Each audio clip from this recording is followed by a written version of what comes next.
반갑습니다. 여러분들, 노래하는 고트입니다. 오늘 컨텐츠 펀딩에 나온 최종 컨텐츠는 미스테리입니다. 네. 자, 그러면 저희 카페에 있는 미스테리 자료 보면서 시작해 보도록 하겠습니다. 오늘 어떤 그알 자료로 시작을 해 보도록 하겠습니다.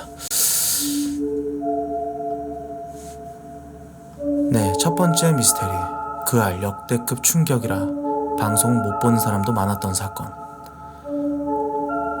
여기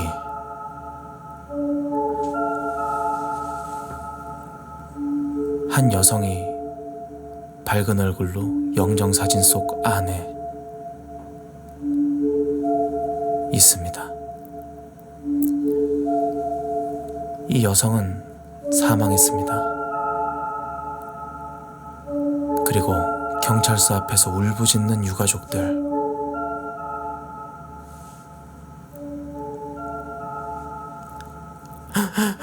나오란 말이야. 그녀 이름은 김은진 씨. 꽃다운 나이에 세상을 떠났죠.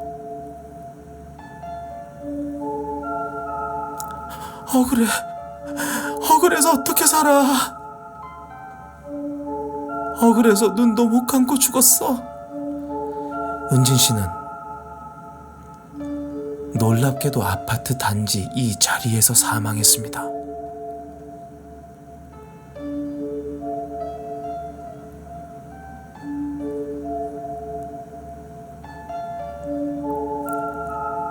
김은진 씨를 처음으로 목격한 최초 신고자입니다.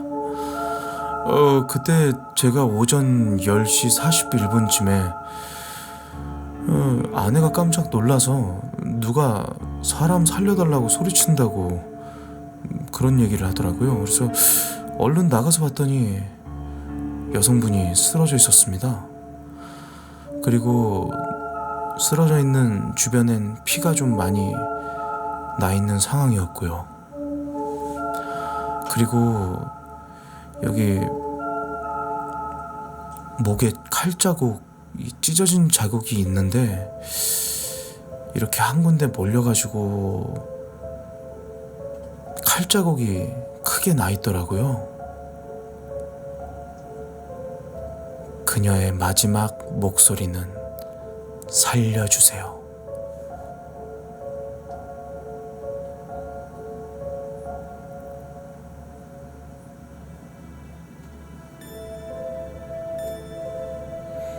사망 당시 결박당한 상태였다고 합니다.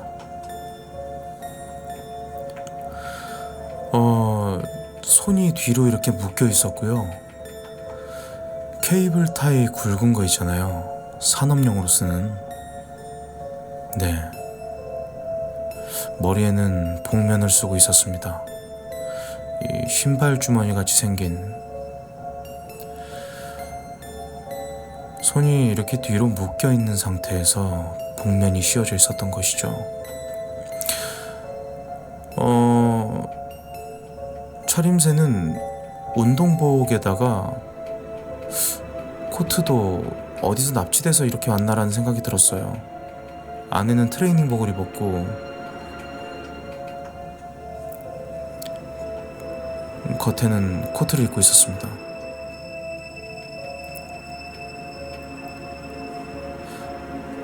여기 아파트 1층에서 올라가려고 하는데 거기서 여자분이 막 통행로 쪽으로 뛰어왔던 것 같아요. 문이 어떻게 딱 열려가지고 뛰어오면서 살려주세요 하고 엄청 크게 소리를 지르는 거예요. 그런 와중에 넘어졌던 것 같아요, 제 생각엔. 그래서 넘어지면서 이 오토바이 헬멧이 벗겨지고 그때 남자가 뒤에서 따라 나와서 칼로 그렇게 된 것이 아닌가.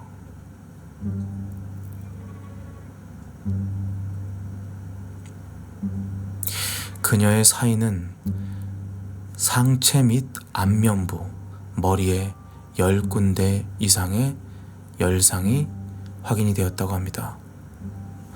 맥박이 없었으므로 즉시 구급대원들은 CPR을 시행했으나 사망하게 된 것이죠. 용의자가 도망쳐 올라간 곳으로 경찰과 대원들이 출동했습니다.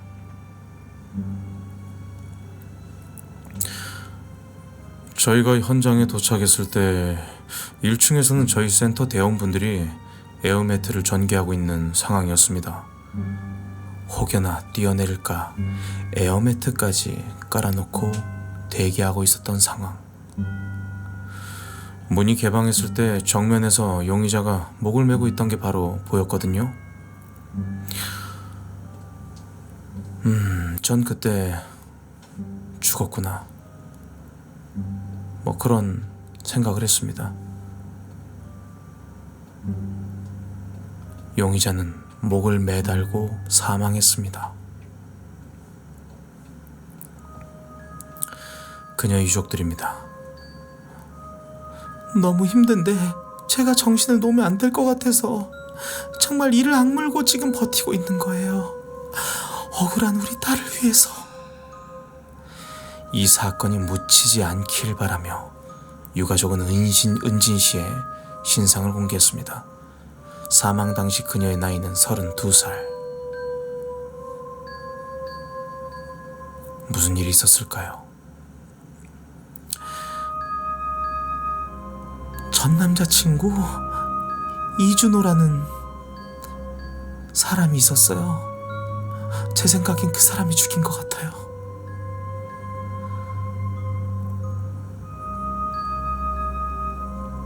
지금은 고인이 된 그녀의 전 남자친구 이준호.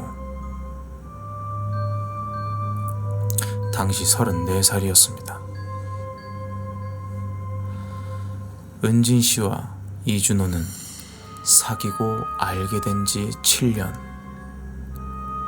집에 오면 표정이 밝았어요. 내색을 전혀 안 하니까 전혀 몰랐죠. 처음엔 내색을 하지 않았다고 하는데 무슨 일이었을까요? 여보세요? 엄마, 내가 사실은 준호가 너무 날 때리고 힘들어서 칼 가지고 막 협박하고, 그리고 우리 강아지도 죽이려고 하고.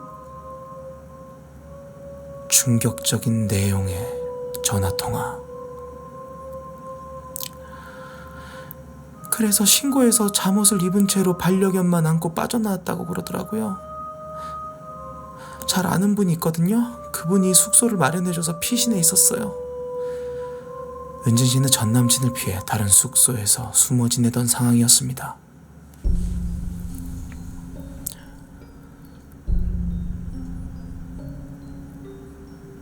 경찰과 유가족의 대화 음성입니다.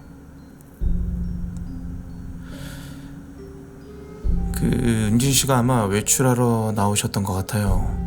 숨어 있다가 외출할 때 그때를 노리고 이 계단에서 자기가 쓰고 갔던 헬멧을 은진 씨에게 강제로 씌우고 뭐 그렇게 협박하면서 결박까지 하게 된 것이죠. 그녀가 숨어있던 그 집을 찾아 기어코 살해를 했다고 합니다. 피해자를 화장하던 날, 그 살인범도 같은 화장터에 있었습니다.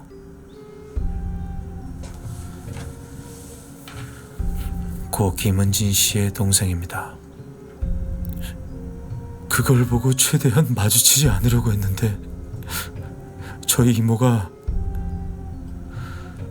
이준호 친구들이 갑자기 앞에서 가족들 사진을 찍고 그러더라고요. 같은 날 사망하게 된 이준호와 은진 씨. 가족들은 이준호의 장례식장에 찾아온 지인들과 마주하지 않으려고 했는데 그쪽에서 갑자기 유족분들의 사진을 찍었다고 합니다.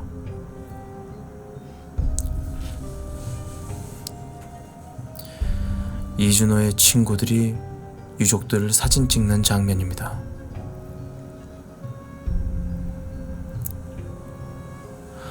아, 저희 친구인데 혹시 맞는가 해가지고.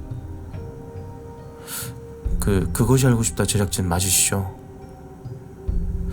이거 공로는 안 됐으면 좋겠어서 저희는 일단 저희가 갖고 있는 자료가 엄청 많아요. 지금 저희가 안 좋게 몰리고 있는데 뭘 하느니 마느니 그런 상황은 아닌 것 같고요. 추후에 정리가 좀 되고 나서 하는 게 순서인 것 같거든요. 놀랍게도 이준호의 친구들은 이준호를 대변하고 있습니다.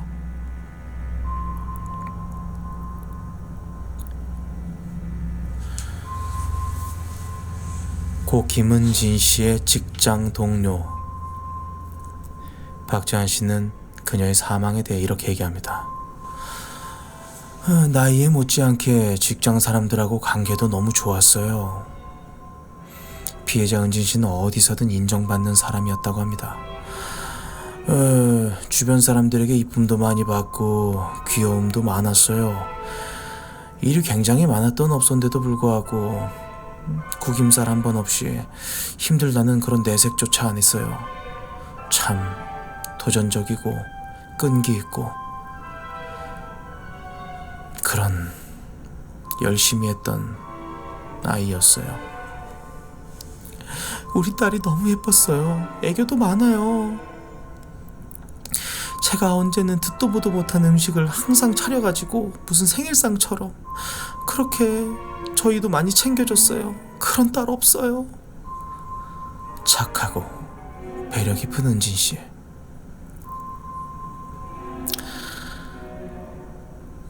전 남자친구 이준호의 친구, 그는 이렇게 얘기를 합니다. 준호가 죽기 전에 너무 힘들어했거든요. 자꾸 스스로 목숨을 끊으려고 해가지고 제가 그때 알기로는 준호가 여태까지 겪어왔던 모든 일들 그걸 적은 유서가 있거든요. 그 경찰이 가지고 있다고 들었어요. 피해자 가족한테 조금이라도 피해가 간다면 안 하는 게 맞지 않나 그런 생각을 합니다. 저는 이준호의 친구들은 자꾸 방송을 내지 말라는 식으로 그것이 알고 싶다 제작진에게 전화를 했습니다. 이준호가 쓴 내용 필기장엔 이렇게 적혀 있습니다. 7년간 속이고 이용한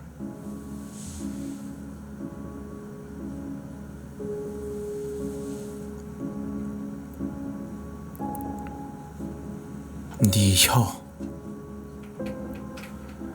은진 씨와 그 살인범이 동거하던 집에는 이런 글들이 적혀 있었습니다.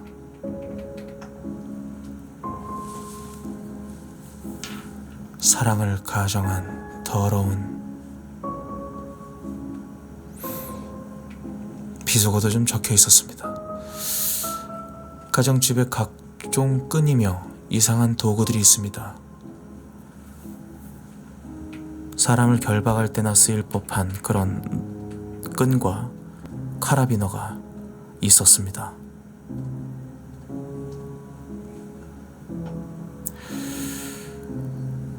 저희는 그 둘이 살고 있던 집에 찾아가 봤습니다.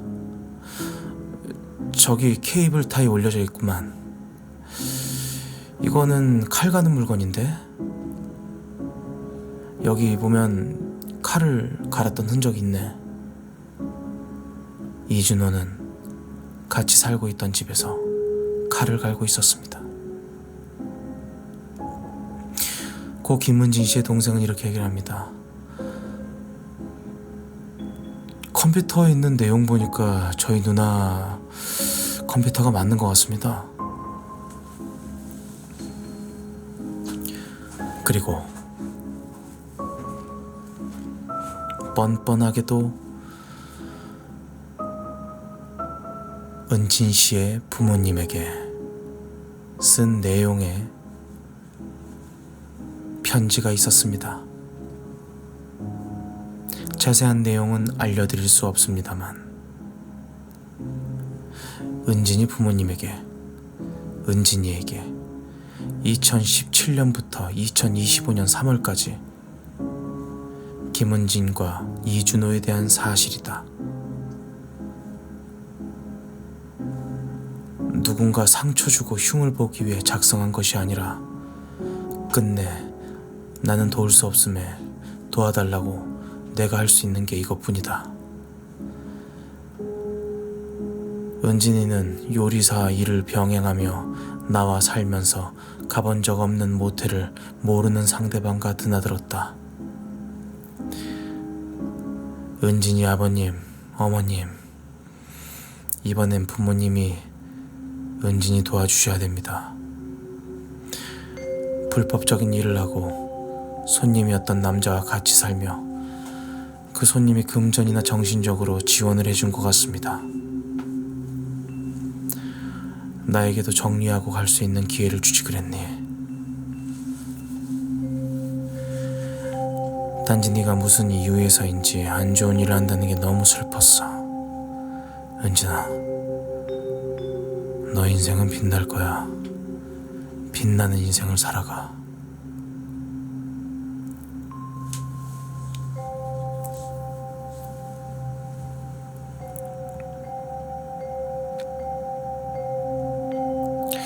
경찰이 이상한 얘기를 합니다. 그 장례식장에 왔던 남자분 한 분 있잖아요. 그분은 유족이 아니란 말입니다.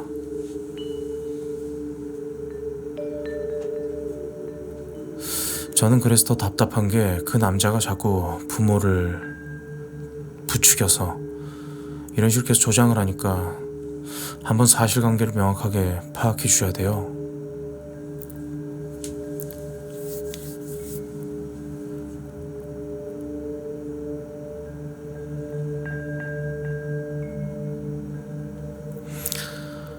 이준호와 헤어진 이후 새로운 남자친구를 사귀게 된 은진씨. 놀랍게도 그는 이런 얘기를 합니다. 은진이를 잔인무도하게 죽였는데 편안하게 자기는 목매달아 가놓고서 죽어서도 은진이를 그렇게 끝까지 괴롭히려고 하는, 피해자를 왜곡시키게끔 하는 내용으로 유서를 써놨고 용서할 수 없어요. 그 전남친이라는 놈, 은진이에게 어마무시한 협박과 폭행을 했습니다. 어머니, 아버지, 그 다음에 동생까지도 다 죽이겠다고 그런 얘기를 했다고 합니다. 내가 어떻게 하면 이 친구를 양지로 좀 더 끌어내줄 수 있을까 생각했고요. 일단 첫 번째는 폭행당했던 사진이 있습니다. 그게 증거예요. 음성 파일도 다 있어요. 은진이의 증언에 의하면 어차피 벗어나지 못할 거라고 생각했기 때문에 증거 수집 따위는 생각도 못했다고 합니다. 최대한 남길 수 있는 건 남겨보자고 용기를 냈다고 합니다. 음성에는 충격적인 내용들이 있었습니다.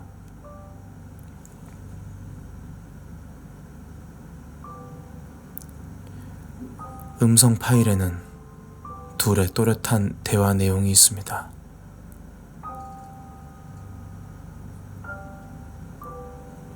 일 그만두고 내일부터 몸 팔아.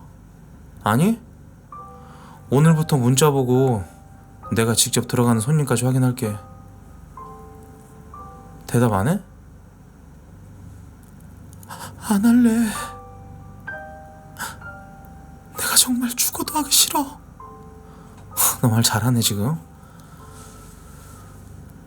뭘 보고 진심으로 얘기할 거야? 뭘 보고? 어? 차 안에서 말싸움이 시작되었고 그때 처음으로 준호가 손바닥으로 제 머리를 때렸습니다. 야, 너 사람 말이 웃기지? 어? 가볍지? 아니, 안 가벼워. 그래? 내가 점점 더 심하게 하고 더 세게 할 거라고 했지. 사과 똑바로 해. 잘못했어. 왜 상처를 받았었을까? 내가 우리 커플 프로필 사진 내린 거에 대한 단순함과 그래, 사진 내린 게 왜 나한테 상처인데. 우리 둘은 연인인데 내가 일방적으로 사진을 내렸으니까. 이렇게 다 하나하나 풀어보니까 넌 좀 당해도 싸지 않냐? 어? 커플 프로필 사진을 내렸단 이유만으로 이런 대화와 폭행을 하고 있었습니다. 충격적인 내용이 있으니 시청에 유의 바랍니다. 대가리 박아. 아니, 그 자세 마음에 안 들어. 머리 똑바로 박아. 수건 빼. 손 대고 다리 펴라고 했다. 손 안 떼? 한 손 떼. 다리 쫙 펴. 다리 쫙 펴! 손 짚고 오른손 떼. 야, 되잖아. 어? 다리 안 펴? 일어나. 일어나, 빨리!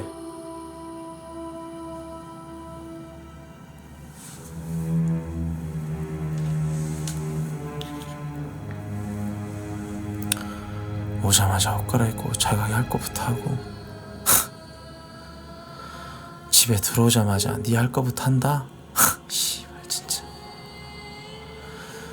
음성에는 정말 듣기 힘들 정도로 맞는 소리와 비명 소리가 섞여 있었습니다. 앉아. 앉으라고 여기. 야, 대화를 할까 계속 때릴까? 자, 대답. 셋, 둘. 다 나 때문이야. 내가 잘못했어. 내가 잘못했어. 야, 칼 가져와. 아니, 내가 가져올게. 지금부터 나 진짜 극단적으로 할게.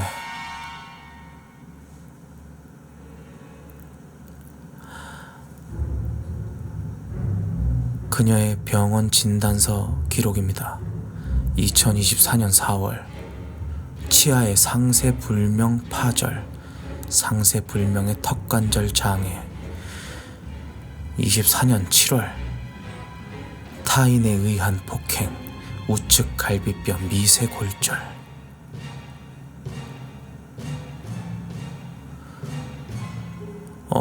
그 당시 이 환자분께서 턱이 아프고 이가 부러졌다 그래가지고 그 당시 이제 턱관절 장애 치료랑 이가 부러졌으니까 빼고 임플란트를 했습니다. 당시 의사가 찍어놓은 진료 사진과 치료 사진입니다. 조금 충격적일 수도 있습니다.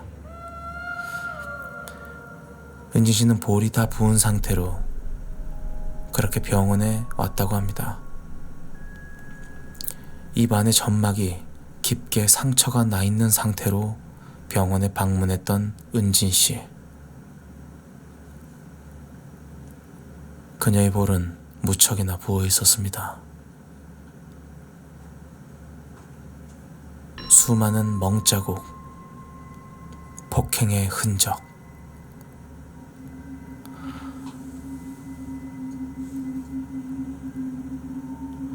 사기 안 쳐가지고 네가 원했던 네 가족 지키고 다 한 거 아니었어? 내가 그것 때문에 어차피 네가 나 버린 거잖아. 아니야? 왜 그걸 버렸다고 해야 되냐? 사기 안 친 게 잘못한 거야 내가? 은진 씨에게 사기를 치라고 했는데 말을 듣지 않아서 협박하는 장면.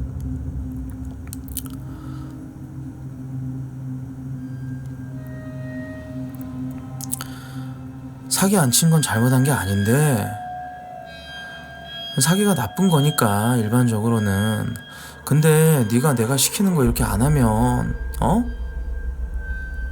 우리 둘 다 이렇게 상처받고 있는 이 상황에서 내가 시키는 거 제대로 똑바로 해야 될 거 아니야. 안 그래? 그러면 사기 치는 게 대안이 될 수도 있는 거 아니야? 맞잖아. 근데 준호야, 그건 다른 사람한테 위해를 가하는 거잖아.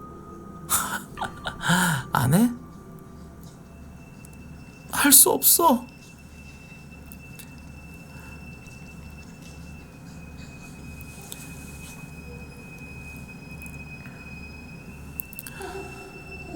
둘이 같이 살고 있을 때 은진이는 본인이 머리가 좋지 않다고 생각을 했기 때문에 공인중개사 자격증을 딸 수 없어서 그 이준호란 놈이 은진이를 억지로 공부하게끔 해서 2023년도에 공인중개사 자격을 얻게 했어요. 그리고 그 사기의 내용은 이제 공인중개사가 됐기 때문에 이 전세 사기를 치라고 시켰던 거죠. 그리고 그 당시 전세 사기가 많이 일어나고 있었던 상황이었기 때문에 10억을 벌면 자기한테 그 돈을 주고 은진이를 감옥에 보내게 하고 뭐 그런 기가 막힌 대화 내용들이었습니다. 그렇습니다. 그녀는 이준호의 가스라이팅에 의해 공인중개사 자격증을 따게 된 것이죠. 그리고 전세 사기를 치라고 협박을 했다고 합니다.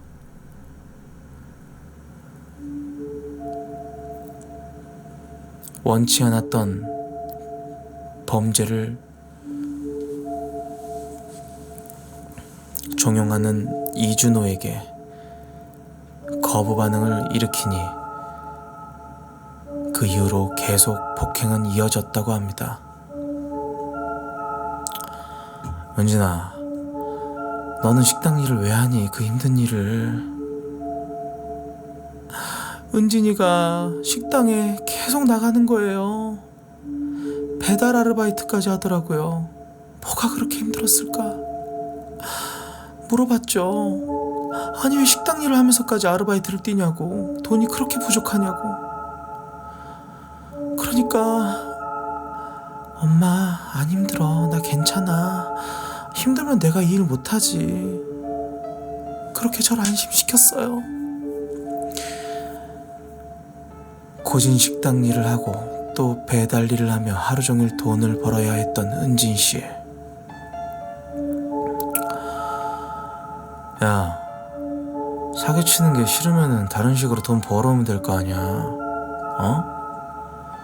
네 몸을 팔러 가든 뭘 하든 안 막을게. 너 이거 보이지? 이걸로 네 혓바닥 오늘 지칠 수도 있으니까 대답해. 혓바닥 자를래? 잘라줘? 입 닫고 그냥 살아, 은진아. 너희처럼. 그렇게 3년 동안, 응? 씨발려나. 아니야? 어디 빈손으로 가려고? 어?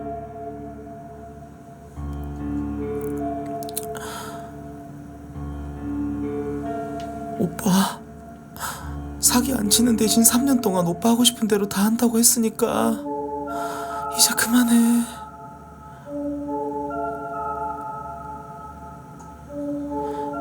야, 너 어제 한 번 죽었다면서 왜 3번 죽어있냐 이거? 아, 한 번 죽고 2번은 보스 자꾸 2번 죽었어. 놀랍게도 퇴근 후에 잠도 못 자고 게임을 했어야 됐다고 합니다.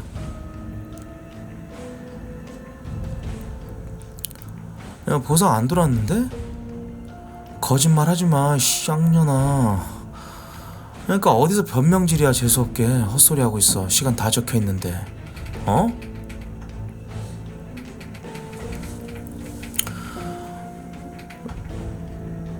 피해자분께서 즐겼던 그 게임이 약간 좀 그런 게임이에요. 옛날에 그 SOS 염전노예처럼 그렇게 와닿거든요. 일주일에 3번 하루하루 하는 그 숙제가 있습니다. 평균 소요시간이 20분에서 30분이거든요.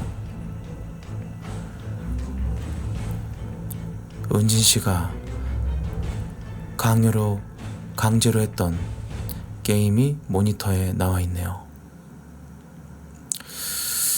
아마 이 게임 최상위가 32,000원일 거예요. 로아요. 그 이준호는 항상 접속해 있었습니다. 전 약간 의아했죠. 부자라서 일을 안 하나? 그리고 남들 숙제할 시간에 본인은 끝나서 나가요. 은진 씨를 접속시켜 현금 몇만 원을 벌게끔 게임을 강제로 시켰다고 합니다.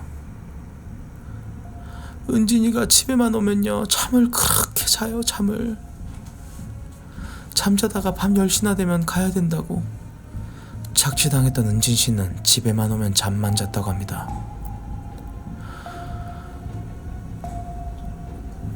이렇게 가다간 나도 일찍 죽고 너도 일찍 죽고. 네 부모님 제명에 죽을 수 있을 것 같냐? 자연사 못해. 이번에 진짜 네 가족들까지 피해 입으면 너는 어떡하려 그러냐? 어? 은진아, 나 칼 들고 죽이면 끝이야. 어? 어떡하려 그래? 이러다 참다가 내가 씨발 터져서 거기까지 가면 어? 진짜 우리 엄마 아빠한테 왜 그래? 우리 엄마 아빠한테 원수 줬어? 우리 엄마 아빠가 무슨 잘못이야? 오빠한테 뭐라고 한 게 아니잖아. 왜 자꾸 엄마 아빠가 걸고 넘어져? 왜 그래 진짜 사람이? 부모님을 걸고 협박하는 그놈 앞에서 은진 씨는 어떻게 할 수가 없었다고 합니다. 자신의 부모에게까지 행할 그 악행들을 막고 싶었던 거죠. 그것을 하나의 인질처럼 잡혀 있었던 거예요. 마치 부모님이 자녀를 유괴해간 유괴범에게 돈은 얼마든지 다 드릴게요, 아이만 살려주세요 라는 그런 심정인 거죠. 피해자가 가진 심경을 잘 알고 있어요, 이준호는. 그런 상황인데 어떻게 피해자가 벗어날 수 있었겠습니까? 정신적으로 완전히 장악한 상태에서 말이죠.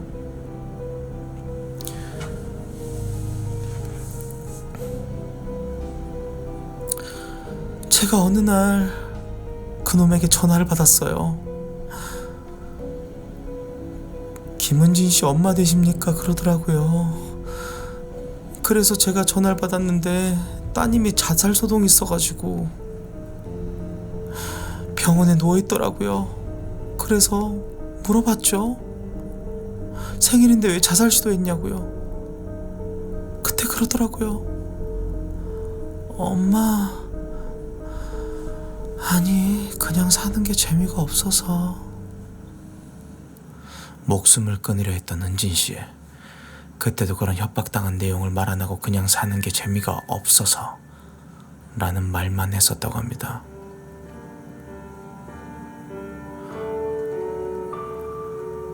이번엔 또 다른 범죄 계획을 짠 이준호. 그녀에게 또 다른 제안을 합니다. 야, 내가 누구 신고하라고 하면은 너는 그냥 신고만 하면 돼.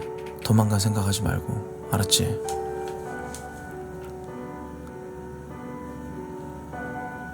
성추행 당했다고 거짓 신고를 하면 된다고. 응? 할 수 있지, 은진아.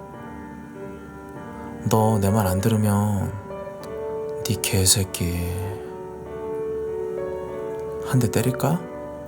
아니, 엉덩이 세게 한 대 때려? 하지마. 얘는 우리 가족이잖아. 그럼 넌 나한테 뭔데? 난 남이야? 입에 수건 물어. 소리 지르지 마. 머리 박아. 똑바로. 야, 내가 지금부터 몇 대 때릴 텐데 손 풀리면 다시 때린다. 알았어? 놀랍게도 그녀의 핸드폰엔 폭행과 비명소리로 가득한 음성 기록들이 있었습니다. 결국 그를 고소하게 되는데 보복 협박, 성매매 강요, 특수 강요, 상해, 특수 협박.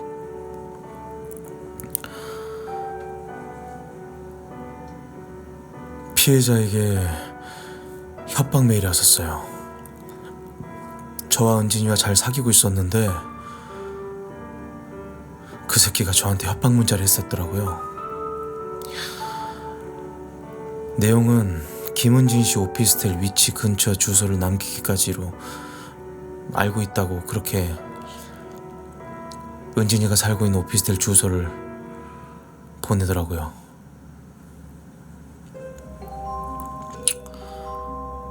이봐요, 조성현 씨. 나 이준호라고, 은진이 전남친인데 내 연락처 아는 거 아니까 3일 안으로 연락합시다. 에? 기어이 집까지 알아내게 되는데 은진이는 늘 두려움을 갖고 있었어요.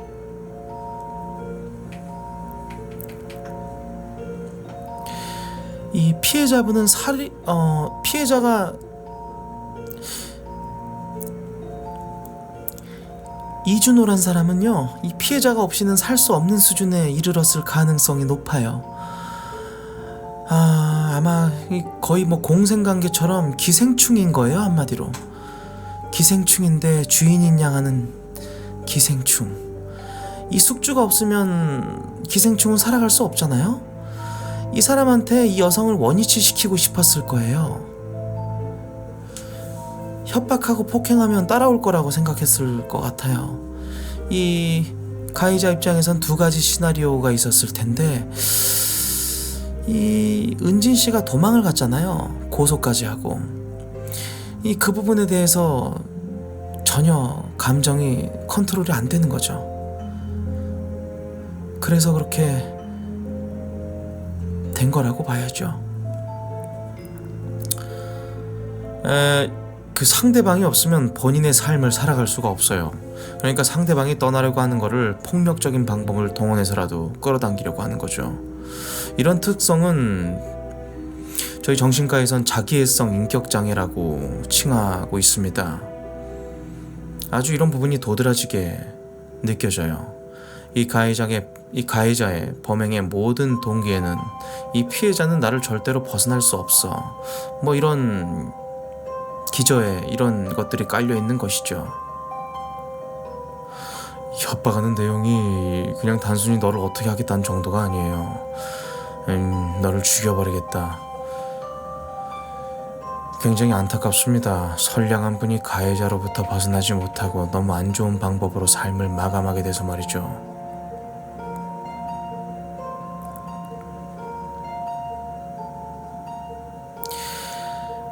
너무나도 안타까운 사실은, 경찰은 이미 여러 번의 신고를 받았다는 것입니다. 첫 번째 신고는 지난해 9월, 두 번째 신고는 지난해 2월, 두 번째 신고는 올해 2월, 세 번째 신고였다. B씨는 지난 3월 3일 A씨에게 폭행당하고 있다고 신고. 세 번의 신고가 있었던 화성 동탄경찰서.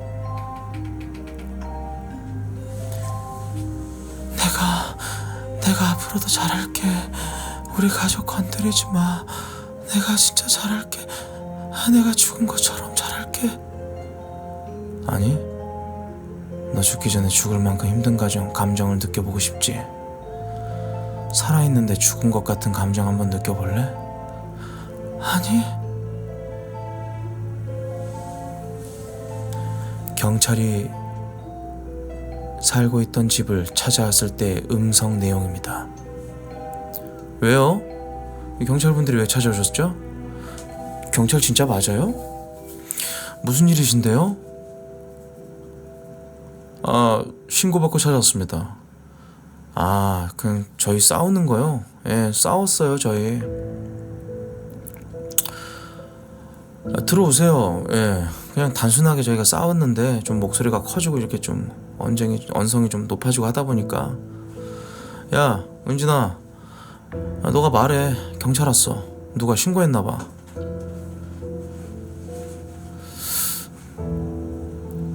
저 상태가 좀 많이 안 좋아 보이시는데 이쪽으로 한번 오시겠어요, 사모님?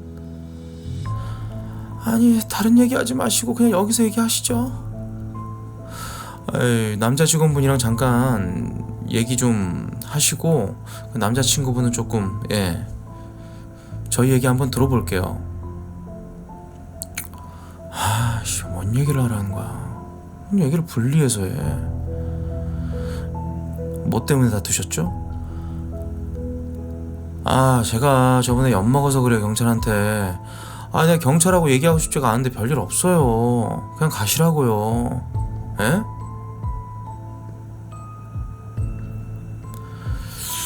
오늘은 그럼 그냥 별일 없으셨다는 건가요? 아, 없다고요. 좀 물어보면 끝이잖아요. 가서 물어보세요, 저한테. 야, 은진아. 너 또 이상한 사람들 뭐 이상한 걸 또 나 욕지 말고, 어? 또 이상한 말 자꾸 꺼내려고 하지 마. 신고한 거 있으면 네가 직접 신고해. 신고할 거 있으면, 어? 아, 저 경찰들이랑 할 얘기 있어? 어? 아, 빨리 가라 그래. 대화하던 거나 마저 하게. 어? 저기 그냥 가세요, 아저씨들. 에? 아, 저 계세요, 남자친구분. 저희도 여기 있고 싶어서 있겠어요? 신고가 들어왔으니까 저희도 신고를 받고 출동한 겁니다. 그러니까 불편하게 하지 마시고 가시라고. 그 신고해서 문 열어드리고 다 했잖아요. 에? 그 나중에 또 문제가 생기면 그때 찾아오세요. 아시겠죠? 아, 일단 알겠습니다. 예. 저 일단 그럼 뭐 가겠습니다. 예? 저희 두 분 좀 큰 소리 안 나게 좀, 예, 다른 분들도 계시니까. 예. 저기 흥분 좀 가라앉히시고 저희 들어가 보겠습니다.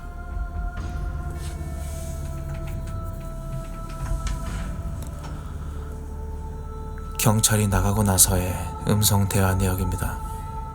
야, 경찰 왔으면 씨발 그냥 안 해요. 그냥 꺼져요. 이러면 될 건데 대화하는데 왜 자꾸 방해하냐고. 씨발 네가 그렇게 얘기 못하냐? 어? 미안해. 야, 경찰 왔을 때 씨발 그냥 가관이다. 씨발려나? 그렇게 부들부들 떨면서 연기하냐? 네가 좀 불쌍하고 뭐 그런데 이제 좀 뭐 경찰들이 오니까 좀 알아줬으면, 그러면 알아줬으면 좋겠어? 어? 안 떨었어. 안에서 얘기할 때 진짜 안 떨었어. 그냥 별일 없었어. 이렇게 얘기했다니까. 그러니까 더 세게 얘기해야지. 그냥 가라면 가요 이러면 되지. 뭐 씨발 시간을 끌어 짜증나게. 하, 너 안 되겠다 오늘. 야, 빨리 머리 박아. 머리 박아. 이윽고 시작된 고문 그리고 폭행.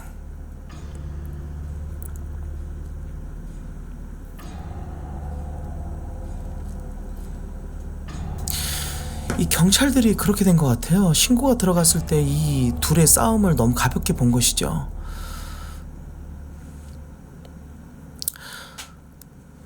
접근 금지 신청을 하려면 사실혼 관계가 되어야만 신청을 할 수 있다고 그러더라고요. 저희는 그럼 접근 금지 신청을 할 때 사실혼이 있어야 되는 줄 몰랐죠.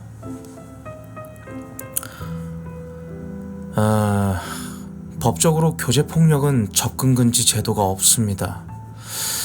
그래서 저희가 출동했을 때도 접근금지가 가장 실효성이 높으니까 사실혼 관계가 있는지 없는지 자세히 따져서 물어본다는 거예요. 저는 이 경찰들의 대응이 좀 이해가 가질 않는 부분이, 가정폭력에 준하는 이 보호를 하거나 처리를 했어야 하는데 전혀 그러지 못했다는 거죠.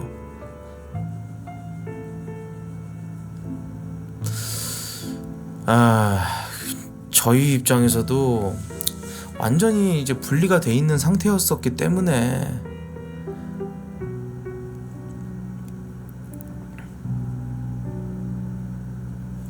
피해자가 숨어 지내는 와중에 계속 로그인 시도를 했었던, 이런 식으로 협박을 했었던 정황까지 있었다고 합니다. 게다가 본인 아들 고소를 취하해달라고 이준호의 부모가 은진 씨의 가족들을 찾아왔던 적도 있었다고 합니다.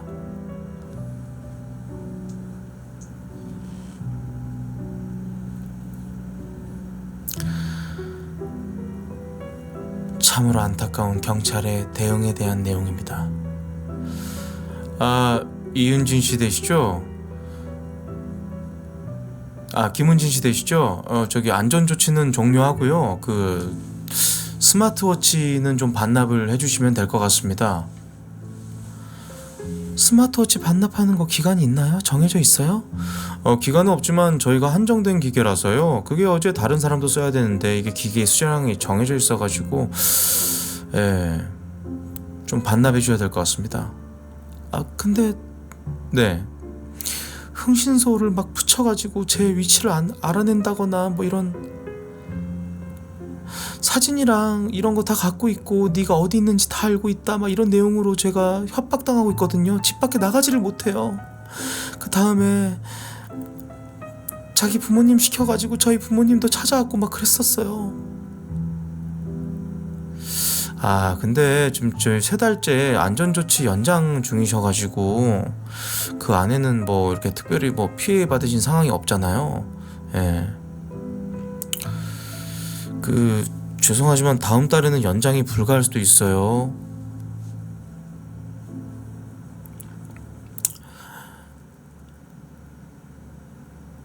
나름대로 인력이 부족하다라는 변명을 해보는 수사 관계자. 저희도 너무 부족합니다. 수사 인원이. 안타깝죠. 안타까운데 저희 입장에서도 여기 메꾸려고 이쪽에 집중하면 이쪽에서 터지고 저쪽에서 터지고 저희 수사 인력만으로는 감당이 안 돼요. 감당이.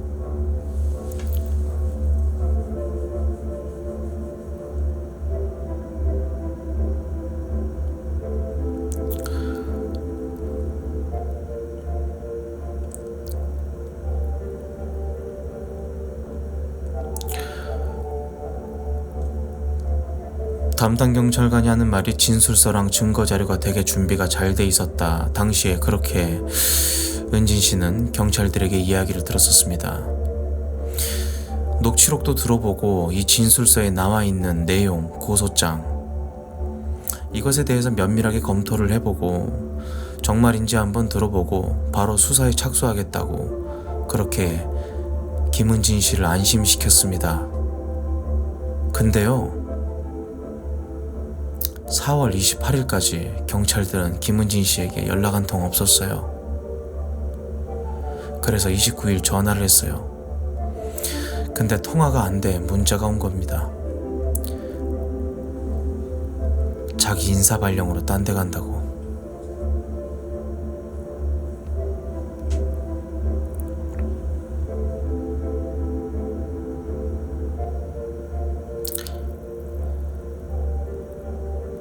화성 동탄경찰서 담당 수사관. 안녕하세요 변호사님. 화성 동탄 여청수사 땡땡땡입니다. 제가 인사발령으로 여청수사에서 근무를 마감하게 됐습니다. 본 사건을 후임 수사관에게 잘 인계될 수 있도록 고소인과 피고소인의 관계 및 우선 수사에 필요한 사항을 기록으로 남겨놨습니다.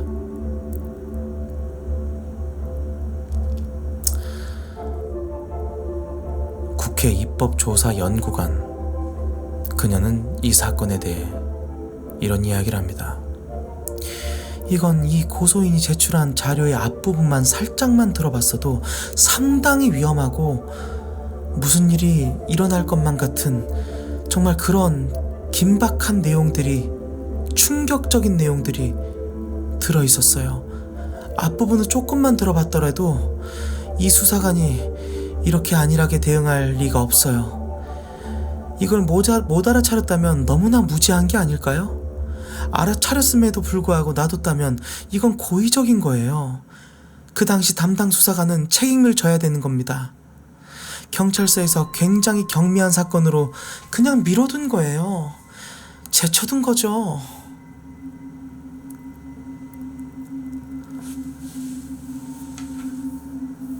너무나도 씁쓸한 이준호의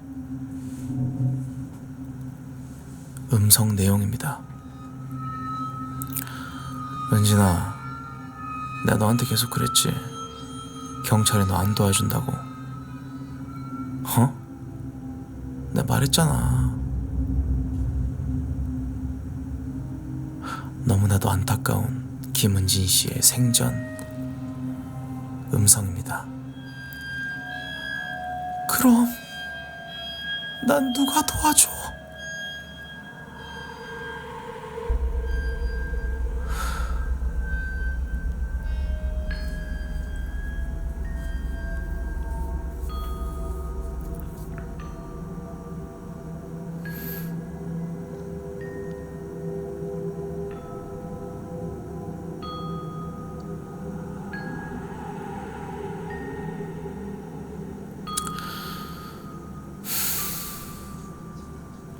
화성 동탄 경찰서장 강은미.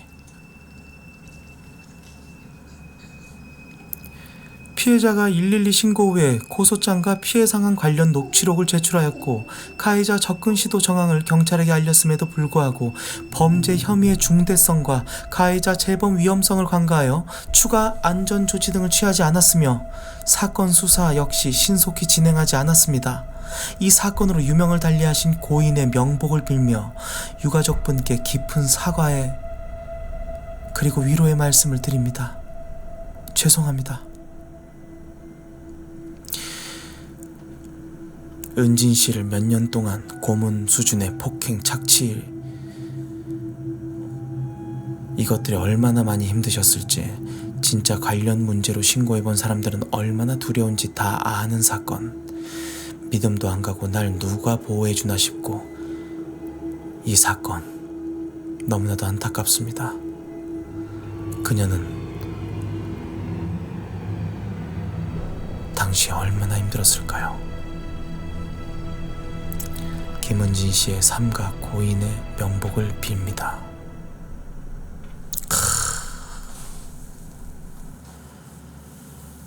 와, 좆된다 진짜 이거. 빙. 진짜 개빡치는 사연인데 형이 더빙을 너무 잘해서 진짜 몰입감 있게 봤어. 와, 씨발.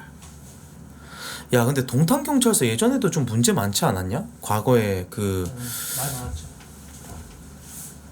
무고로 어떤 여자가 그 CCTV 없는 사각지대에서 정신병 있는 여자가 자기가 뭐 화장실 안에서 여자 화장실 안에서 뭐 어떤 남자한테 뭐 성추행 당했었다고. 거기도 화성 동탄경찰서 아니야?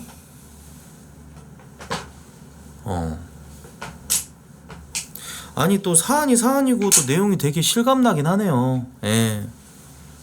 그러다 보니까 저도 막 더 막 집중해서 이렇게 좀 막 더빙도 하고 그랬던 것 같아요.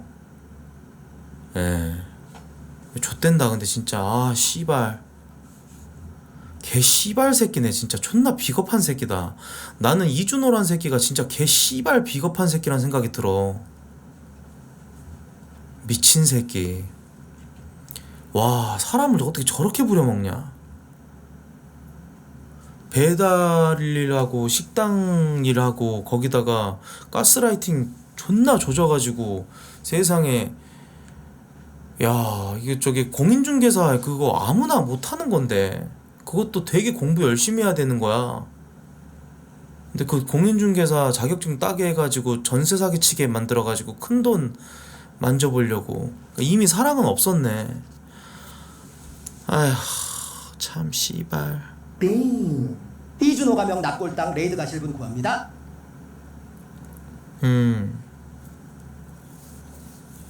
진짜 비겁한 새끼야.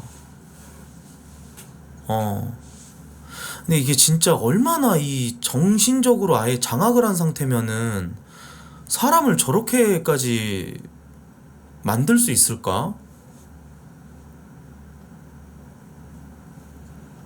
와.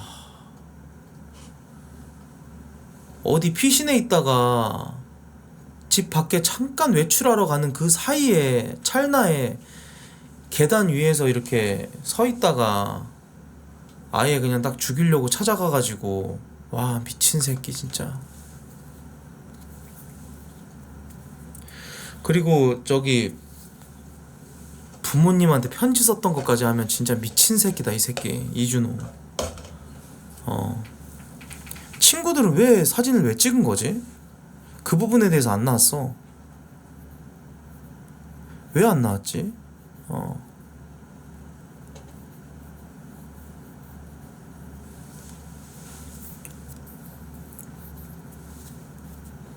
그러니까 유족들 사진 왜 찍은 걸까? 친구들이.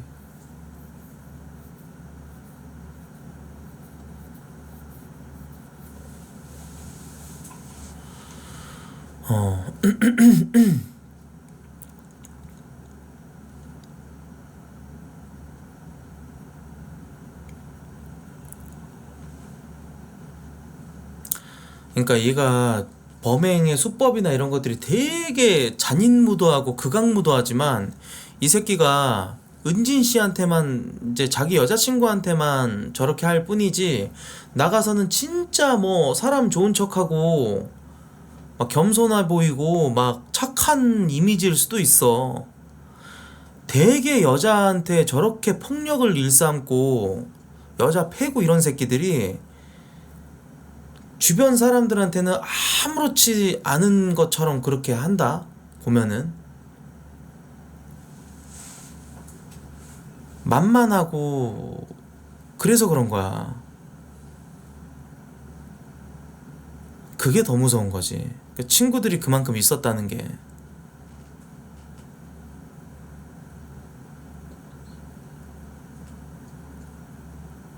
맞아. 그 데이트 폭력하는 애들 되게 정상인인 척해. 좆된다.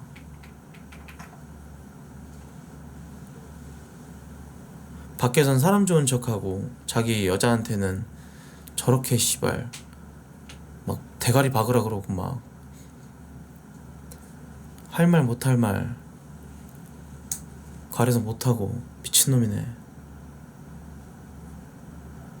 와, 근데 그 와중에 이제 죽이고 나서 바로 그 끈 가지고 가가지고 이제 스스로 목숨을 또 끊었네. 살아있기 싫어가지고. 아, 그게 너무 음침한 것 같아. 이게 그 죽음까지 함께 하겠다는 거잖아, 어떻게 보면은. 넌 절대로 못 도망가, 나한테. 넌 절대로 나한테서 못 도망쳐. 죽은 것 같으니까 그거에 자기도 충격을 먹었는지 어쨌는지, 예,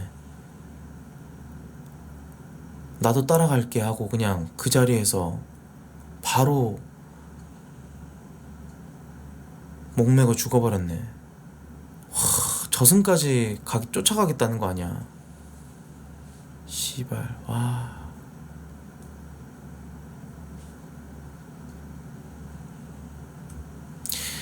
장례식장이 똑같았던 거는 우연이지. 진짜 우연의 일치지. 그것보다는 이제 감방 가고 도망갈 길 없으니까 죽음으로 도망가는 병신 같은 쓰레기 인생인 거지. 그것도 그렇지. 죽으면 그만이야.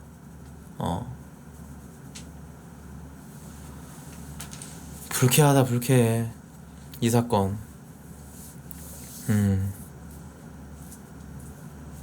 아니야. 저런 과는 내가 봤을 때 이게 여자 패고 막 이제 저렇게 하는 애들은 진짜로 존나 비겁한 거야. 자기보다 그 약자를 막 아예 그냥 정신적으로 장악해가지고. 와. 화성 동탄경찰서 저 수사 담당 저 씨발 새끼도 진짜 여경이지. 여경 아니야? 같이 다닐걸요? 2인 1조 와, 씨발 새끼들 진짜 일 족같이 한다. 맞지? 초반에만 좀 들어봐도 이게 무슨 일. 그리고 그 경찰서에 찾아오고 또 이제 피해당한 사실에 대해서 통화로 막 이렇게 얘기하고 할 때도 막 도와달라는 느낌이 분명히 전달이 됐을 텐데 그냥 이게 또 업무이고 하다 보니까 이게 사명감 없는 경찰들의 특징이야. 그냥 회사원이야, 회사원. 아, 그러시구나. 알겠습니다. 뭐 아직까지 뭐 피해당한 상황은 지금 없으신 거잖아요. 예. 근데 일단 피해당한 상황이 지금 뭐 3개월 동안 없었으니까 다음 달까지 연장 안 될 수도 있어요. 예. 반납해 주셔야 됩니다. 네. 약간 이렇게 사무적으로 대하잖아. 600장가량 증거 제출했는데 경찰 뽑을 때도 아니 진짜 경찰 뽑을 때도 저런 피해자들의 이런 그 도와달라는 이 제스처나 이런 거에 대해서 잘 캐치할 수 있는 그런 항목들도 좀 있었으면 좋겠다. 그렇게 해서 뽑아야지. 원 씨발 통화하는데 세상에 저거를 알아채지도 못하고 저 피해 사실에 대해서 계속 얘기를 하는데 예 알겠습니다. 약간 이런 느낌으로 이제 받아들이잖아. 미친 새끼들. 씨발 회사원이나 다름없어. 전혀 사명감이 없는 경찰이야. 예, 그러니까 짭새 소리 듣는 거지. 개새끼들.